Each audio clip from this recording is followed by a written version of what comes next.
Paris, le 26 mai 1961. Dans une Europe en pleine guerre froide, une lettre confidentielle émerge de la mission permanente du Katanga en France. Le ministre Dominique Dure alerte ses collègues à Elisabethville. Une opération de libération du président Tshombe du Katanga se prépare dans l'ombre. Le document est adressé à 3 figures clés du gouvernement du Katanga. Godefroid Munongo, ministre de l'Intérieur, Jean-Baptiste Kibwe, ministre des Finances, et Barthélemy Kiwele, ministre de l'Éducation nationale.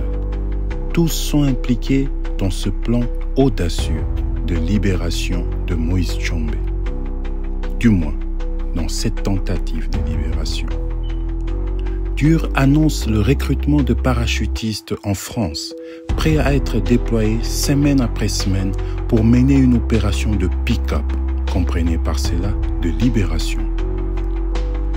Ce terme militaire suggère une extraction stratégique, ciblée et probablement clandestine.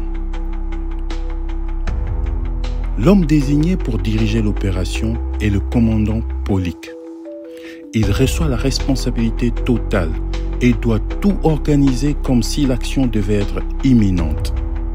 Reconnaissance du lieu de détention, garde, plan, tactique, etc., etc. Le secret est absolu. Dure avertit. Aucun mot ne doit filtrer.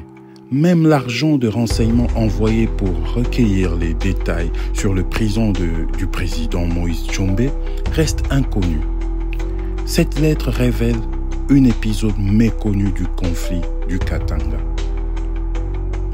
Alors que les tensions montent entre Léopoldville et Elisabethville, cette opération de libération pourrait redéfinir le cours de la sécession katangaise.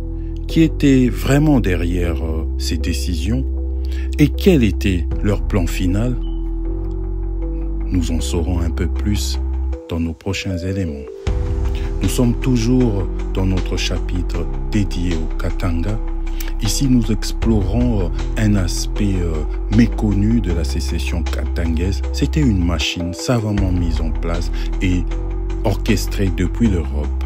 Ici, un acteur clé, un des conseillers de Moïse Tshombe, Dure, qui ne désespère pas après que Léopoldville parvient à piéger Moïse Tshombe en l'invitant dans une négociation à Kokilatville. Moïse Tshombe sera arrêté, mais ses parrains occidentaux ne s'avouent pas vaincus. Dure organise le recrutement de parachutistes en France avec Godefroid Munongo, avec Jean-Baptiste Kibwe, avec d'autres acteurs tels que Barthélemy Kiwele. Ils sont en train d'échafauder un plan de libération, d'extraction de Moïse Tshombe. Suivez-nous dans nos prochains éléments pour connaître la suite.